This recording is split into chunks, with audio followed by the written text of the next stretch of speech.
नहीं चाहिए ननद वाला ससुराल। कहते हैं हर घर में सबकी बराबर बात मानी जाए तो घर अच्छे से चलता है, लेकिन क्या हो जब एक घर में सिर्फ ननद अपनी चलाए। चलिए देखते हैं। ऐसे ही नंदिनी आज घर में चाप की सब्जी बना रही थी, तभी वहाँ रीमा आती है और उसको चाप बनाता देख लेती है। भाभी ये क्या, आप चिकन बना रही है? अगर मम्मी को पता चल गया ना कि आप इस घर में चिकन बना रही है तो आपकी खैर नहीं है। ननद जी, लगता है आपकी आंखों में मोतियाबिंद हो गया है, तभी तो आपको चिकन और सोयाबीन चाप में फर्क नहीं दिखाई दे रहा। भाभी ये कोई सोयाबीन चाप नहीं है बल्कि चिकन ही है। यहीं रुकिए, मैं अभी माँ को बात करके आती हूँ। इतना बोलकर रीमा वहां से चली जाती है और अपनी माँ सुमित्रा के पास जाकर उसके कान भरने लगती है। माँ, आपको पता भी है आपकी पीठ के पीछे इस घर में क्या बन रहा है? नहीं तो बेटा, बताओ क्या बन रहा है। मुझे तो बहू ने बताया था वो आज कुछ अलग सब्जी बना रही है। कोई अलग सब्जी नहीं बना रही वो, बल्कि हमारे धर्म को भ्रष्ट कर रही है। आज तक इस घर में चिकन नहीं बना, लेकिन वो महारानी इस घर में चिकन बना रही है। चिकन? ये क्या बकवास कर रही हो रीमा तुम? इस घर में चिकन? नहीं, वो इस घर में चिकन बना ही नहीं सकती, क्योंकि उसे भी पता है कि इस घर में चिकन कोई नहीं खाता। अरे माँ, इस घर में कोई नहीं खाता, लेकिन वो तो खाती है ना। तुम कहना क्या चाहती हो कि नंदिनी घर में चिकन बना रही है? नहीं तो क्या। अगर आपको मेरी बात पर विश्वास नहीं है तो चलकर खुद किचन में देख लीजिए। कानों सुनी ना सही, लेकिन आंखों देखी तो विश्वास हो ही जाएगा ना आपको। जहाँ वो चाप को फ्राई होता देख अपनी बहू से कहती है, नंदिनी ये क्या बना रही हो तुम? क्या बना रही हो माँ जी? चाप की सब्जी है और क्या। और वैसे भी मैंने आपको बताया तो था आज मैं कुछ अलग बनाऊंगी। हाँ, तुमने कहा था तुम कुछ अलग बनाओगी, लेकिन तुम चिकन बनाओगी ये मुझे नहीं पता था। चिकन? चिकन कौन बना रहा है माँ जी?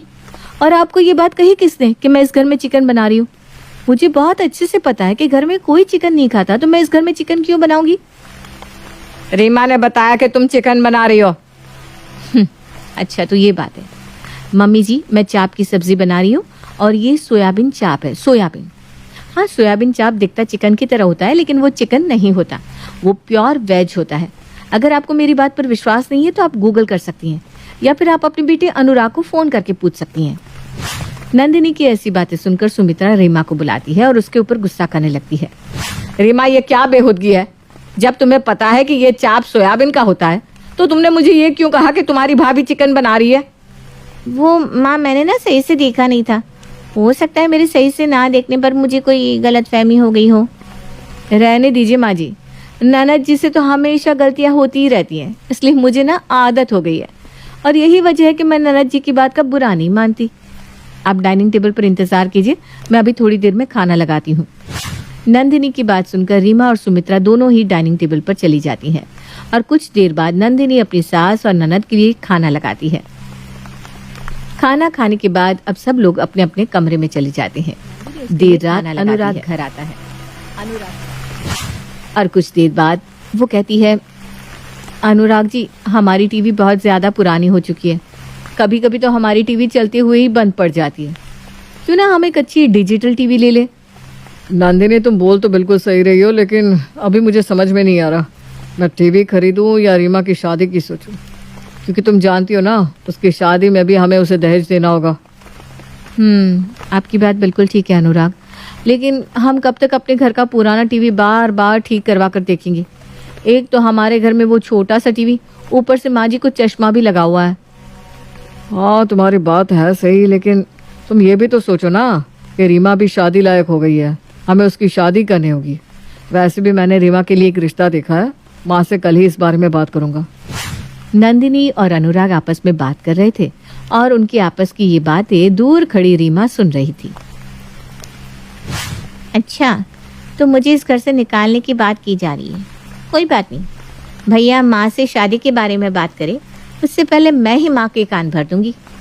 इतना बोलकर रीमा अपनी माँ सुमित्रा के पास चली जाती है और एक बार फिर अपनी माँ के कान भरने लगती है। माँ, आपको पता भी है आपकी बहू आपके बेटे के कान भर रही है। क्या बकवास करती रहती है रीमा तू, मुझे तो अब तेरी बात पर विश्वास ही नहीं होता। और भला बहू अनुराग के कान क्यों भरेगी? अनुराग मेरा इकलौता बेटा है और वो इस घर की इकलौती बहू, तो उससे उसके कान भरने की जरूरत ही नहीं है। अभी भैया इकलौते नहीं हुए हैं माँ, अभी मैं हूँ इस घर में, इसलिए मुझ पर भी ध्यान जाता है भैया का। और अगर आपको मेरी बात पर विश्वास नहीं हो रहा ना, तो आप खुद ही भैया से पूछ लेना कि भाभी इस घर में टीवी की बात कर रही थी या नहीं। भाभी इस पुराने टीवी को बेचकर नया टीवी लाना चाहती है, वो भी डिजिटल। उस दिन की बात से सुमित्रा रीमा की बात पर विश्वास नहीं करती थी। वो उसे अपने कमरे में जाने के लिए बोल देती है। अगले दिन अनुराग अपनी माँ से रीमा की शादी की बात करता है।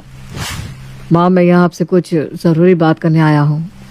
हाँ बेटा, बता क्या बात है। माँ, अब रीमा बड़ी हो गई है, समय के साथ उसकी उम्र भी बढ़ती जा रही है, इसलिए मैंने उसके लिए एक बहुत ही अच्छे घर का रिश्ता देखा है।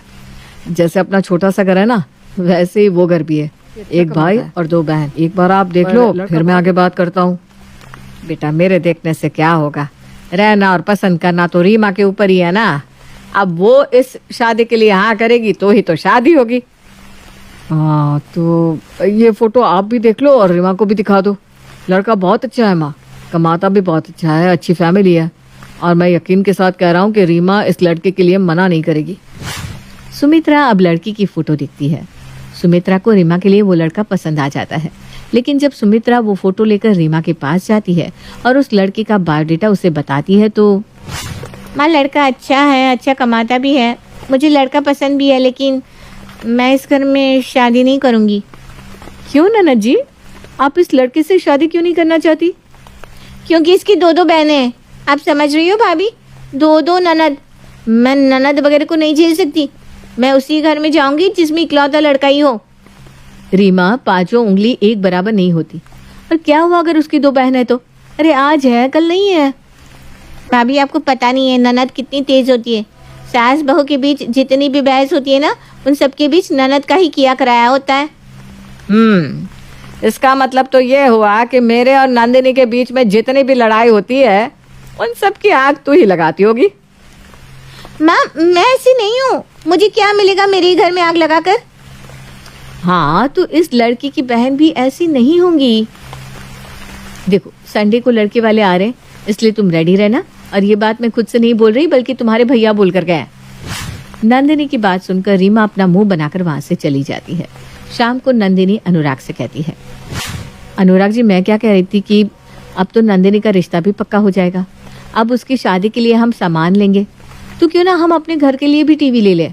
अब कल को मेहमान आएंगे तो उनके सामने ये छोटा सा टीवी अच्छा थोड़ी ना लगेगा।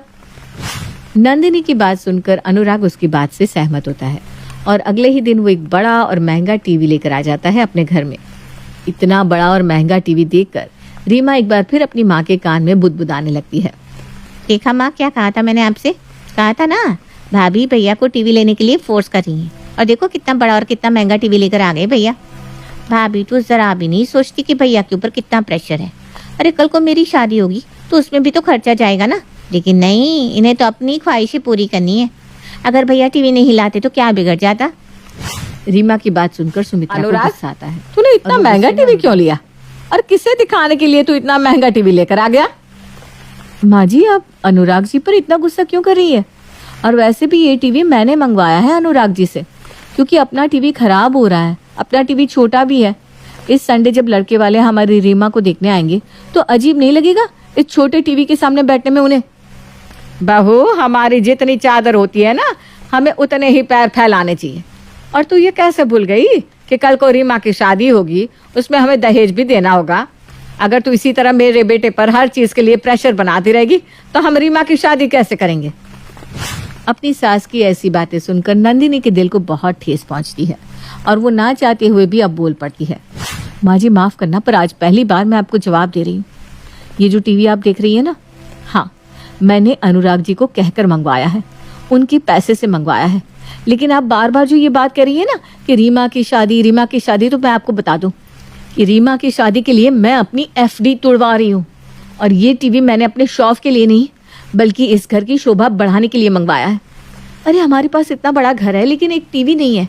अगर मैंने एक टीवी मंगवा लिया तो कौन सा गुनाह कर दिया? रीमा और सुमित्रा को अपने कहे हुए शब्दों पर शर्मिंदगी महसूस होती है, जिसके बाद सुमित्रा अपनी बहू से माफी मांगती है और रीमा भी अपनी हरकतों के लिए अपनी भाभी से माफी मांगती है और चुपचाप इस शादी के लिए हाँ कर देती है। समय गुजरता है और गुजरते समय के साथ रीमा की शादी हो जाती है, जहाँ उसकी एक नहीं 2 ननद थी।